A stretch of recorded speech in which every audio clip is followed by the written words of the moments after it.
Hello, everybody, and welcome to the AI Radioroom. My name is Matty. I'm the community manager at Magnet AI, and I'm joined with Calanthia from Masa.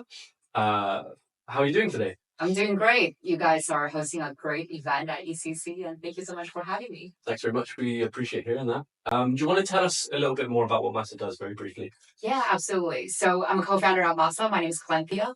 Masa is a decentralized AI network where people earn by contributing data.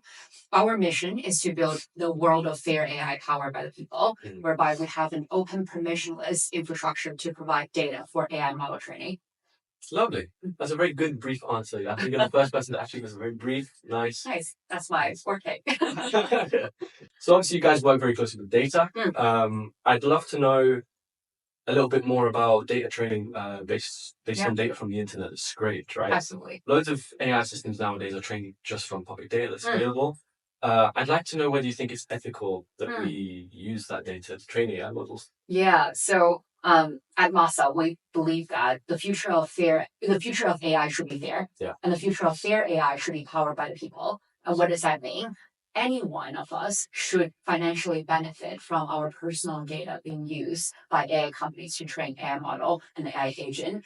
I think a lot of you might have seen the data deals that a lot of giant corporations are doing with giant big AI companies nowadays. If the product is free, we are the product, the users are the product. And this is happening over and over again. In the era of AI, this progress is only going to be accelerated, meaning that big AI companies will really abuse all of our user data in training AI model and AI agent because massive amount of data is required to train AI model and AI agent. Yeah. And Masa would believe that as end users of and owners of data and providers of data to AI agents, users should financially benefit when their data is being used. I agree with you. I think what you guys are doing is super important.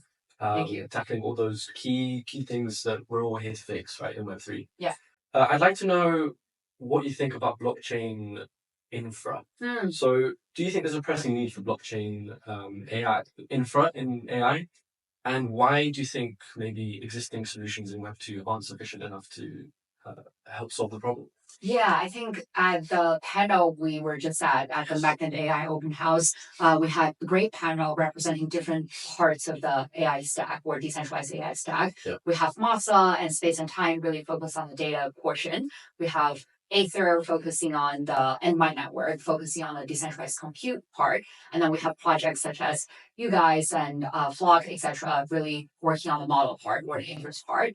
Those are the three core components of decentralized AI stack. You have compute, data, and inference. I think it's actually really critical to decentralize this entire AI stack. However, when it comes to product market fit or the short-term viability or monetization potential, it really depends. Some part of the AI stack might take longer to come to fruition from a product market fit perspective, and then some other might have shorter term viability or commercial product market fit in market. So case in point here, the reason why we decided to focus on data here at Masa is because every single AI developer, no matter whether you're in Web3 or Web2, require data to train your AI model, right? Some data might be Twitter data or TikTok data or YouTube data. They need to be in a format that is vectorized and diarized, and that's suitable and real-time and structured, suitable for your AI model training. However, currently, there's no good way to get those data sources. First of all, you'll have to use a very expensive developer API provided by a centralized platform that is gated. That's very expensive.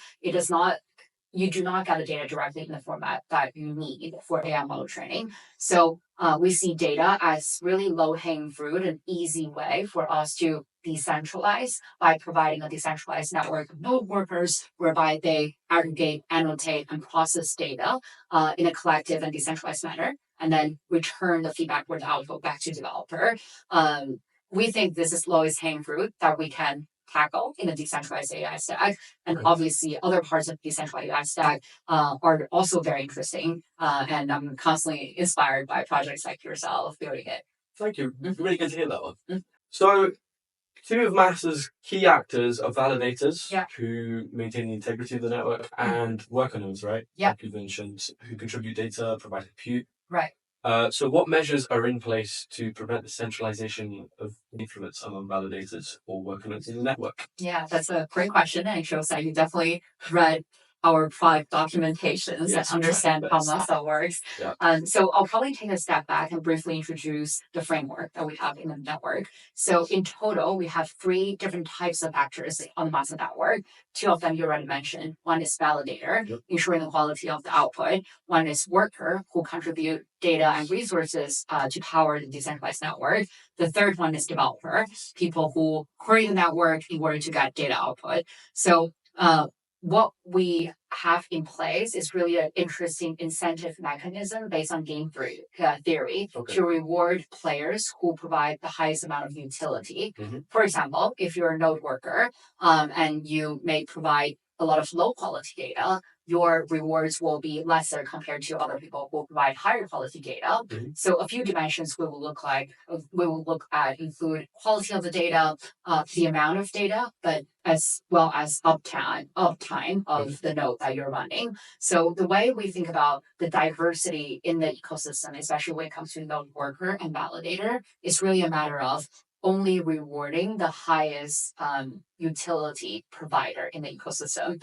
I know it doesn't necessarily address the question of decentralization versus centralization. It's mostly based on the more utility-based framework, rewarding people who provide the best output for the network. Okay, so it kind of keeps it fair. Like Exactly. you said, fair AI. Yeah, right? exactly. To keep it fair, right?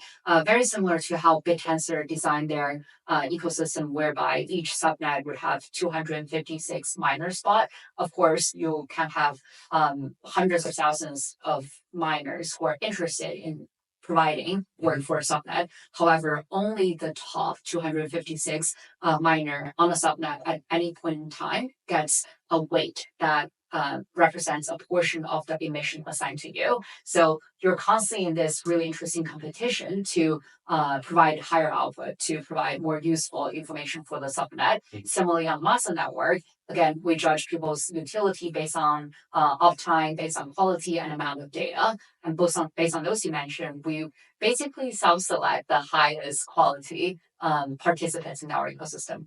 Brilliant. Okay. So let's talk a little bit about governance currently in the space. Yeah. So who do you think should lead the way in setting digital regulations in blockchain AI?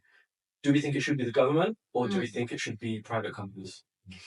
Ooh, that's a $1 billion question, and I may even add a follow-up question to myself. Okay. In the private sector, you said private companies, but Yes. who are those private companies, right? Right. Because if we look at private companies who are trying to influence policy making right now, most of them are big companies, big tech and big AI company who can afford to hire lobbyists on Capitol Hill to influence decision makers in the US and the Capitol Hill equivalents all around the world. So my thought process is mostly fair AI needs to be powered by the people when it comes to having a more grassroots approach, letting the community decide what the future of AI should be. Of course, that's a really abstract concept. In reality, that means that having more open source developer, open source contributors to the AI ecosystem to share their opinion, to participate in the governance framework instead of repeating what we're already seeing in Web 2, which is big tech, big AI governments making decisions for us. Some governments, I have to applaud them, are making good progress when it comes to trying to understand AI. So hopefully for the first time, they'll be more open-minded when it comes to collaborating with open source developers and communities like ourselves. Okay. So do you think there's room for Web3 governance in doing this sort of thing?